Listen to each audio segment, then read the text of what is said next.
मान्यवर सीमा चिंतन देसाई जी ग्रामीण क्षेत्र की बालिकाओं की शिक्षा को लेकर चिंतित हैं और श्रीमान से जानना चाहती है कि इस दिशा में आपके मंतव्य क्या हैं। माननीय प्रधानमंत्री जी। वैसे मैं समझता हूं कि स्थितियां काफी बदली हैं। पहले के समय में जब शिक्षा की बात आती थी तो माँ बाप को लगता था कि बेटे को पढ़ाना चाहिए।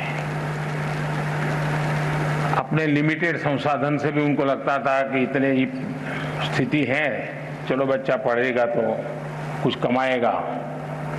और कभी कभी कुछ माँ बाप ये भी कह देते थे, अरे बेटी को पढ़ा के क्या करना है भाई, उसको नौकरी थोड़ी करवानी है, अब वो तो अपना ससुराल जाएगी, वो अपना जिंदगी का गुजारा कर लेगी। ये मानसिकता का कोई एक कालखंड था।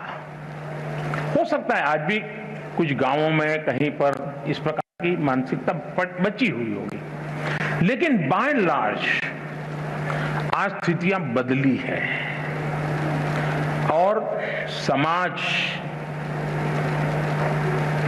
बेटियों के सामर्थ्य को जानने में अगर पीछे रह गया तो वो समाज कभी आगे नहीं बढ़ सकता।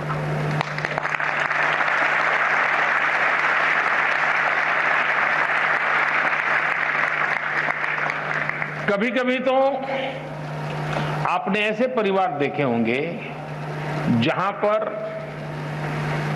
ये कहते होंगे भाई बेटा तो होना ही चाहिए ताकि बुढ़ापे में काम आएगा, बेटी तो क्या है वो तो ससुराल चली जाएगी, वो क्या काम की। ऐसी भी एक सोच हमारे समाज में है और कभी तो थी। लेकिन इतिहास अनुभव करता है और मैं इन चीजों को बड़ी बारीकी से देखता हूं। मैंने ऐसी कई बेटियां देखी हैं जिन्होंने माँ बाप की इकलौती बेटी, माँ बाप के सुख और उनके बुढ़ापे की चिंता के लिए खुद ने शादी नहीं की और माँ बाप की सेवा में जिंदगी खपा दी, जो बेटा नहीं कर सकता, ये बेटियों ने किया है।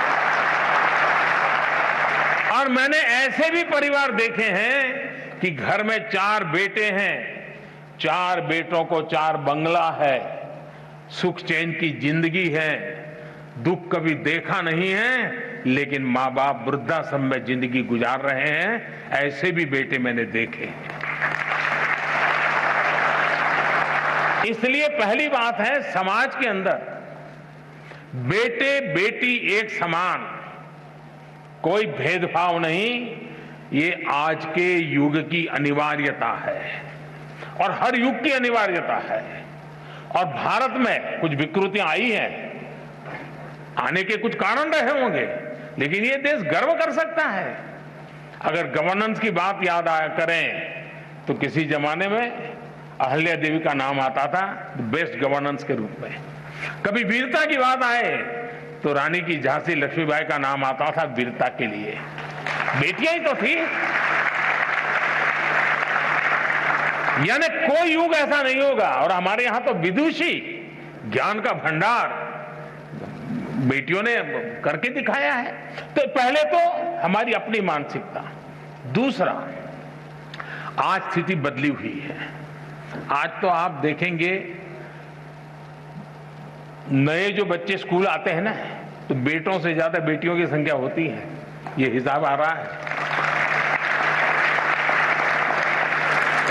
आज जो बेटियों के एस्पिरेशंस हैं, आकांक्षाएं हैं, वो कुछ कर गुजरने का जो जज्बा है, शायद कोई भी हिंदुस्तानी गर्व करे ऐसा है। और उसको हमने अवसर देना चाहिए और वो अवसर हमने इंस्टीट्यूशनलाइज करना चाहिए।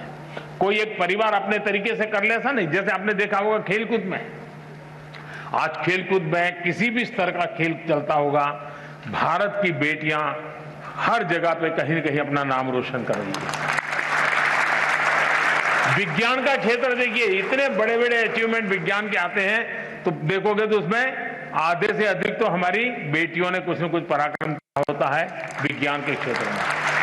आप 10वीं 12वीं के रिजल्ट देख लीजिए, बेटों से ज्यादा बेटियां ज्यादा लाती है। पढ़ने की पास होने वाली की संख्या बेटियों की ज्यादा होती है।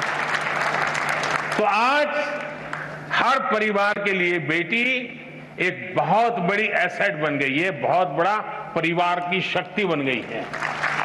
और ये बदलाव अच्छा है। ये बदलाव जितना ज्यादा होगा उतना लाभ होगा। अब आप देखिए, तो गुजरात से ही हैं जिन्होंने सवाल पूछा है।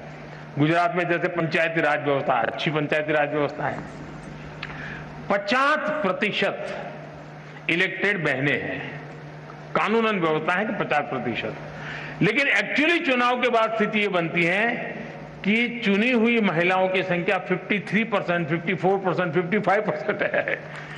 अरे वो अपने रिजर्व सीट से तो जीती है, लेकिन वो सामान्य सीट से भी जीत करके 55% तक कभी कभी जाता है और पुरुष 45% पे आ जाते हैं। इसका मतलब समाज का भी माताओं बहनों पर विश्वास बढ़ा है, तभी तो जाकर के वो जनप्रतिनिधि बनकर के आते हैं। जब आज हम आजादी का अमृत महोत्सव मना रहे हैं, आज हिंदुस्तान की पार्लियामेंट में सबसे ज्यादा, आज तक के कालखंड की सबसे ज्यादा विमेन एमपी है।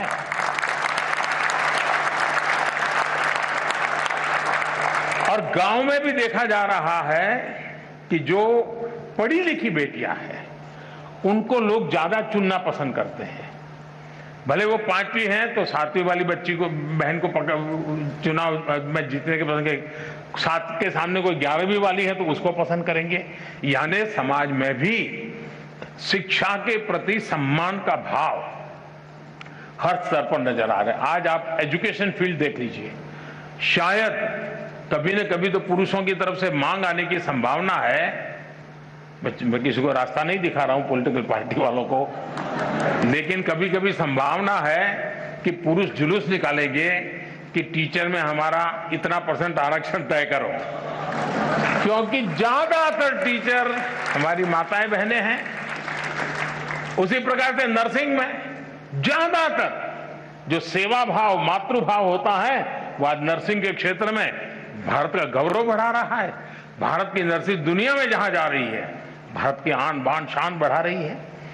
इवन पुलिसिंग में, पुलिसिंग के अंदर आज हमारी बेटियां बहुत बड़ी मात्रा में आ रही हैं। अब तो हमने एनसीसी में बेटियां, सैनिक स्कूल में बेटियां, आर्मी में बेटियां, जीवन के हर क्षेत्र में, और ये सारी चीजें इंस्टीट्यूशनलाइज हो रही है। और मुझे समाज से भी यही आग्रह है कि आप बेटे बेटी में कोई अंतर मत कीजिए, दोनों को समान अवसर दीजिए। और मैं कहता हूं, शायद समान इन्वेस्टमेंट से ही, समान अवसर से ही अगर बेटा 19 करेगा तो बेटी 20 करेगी।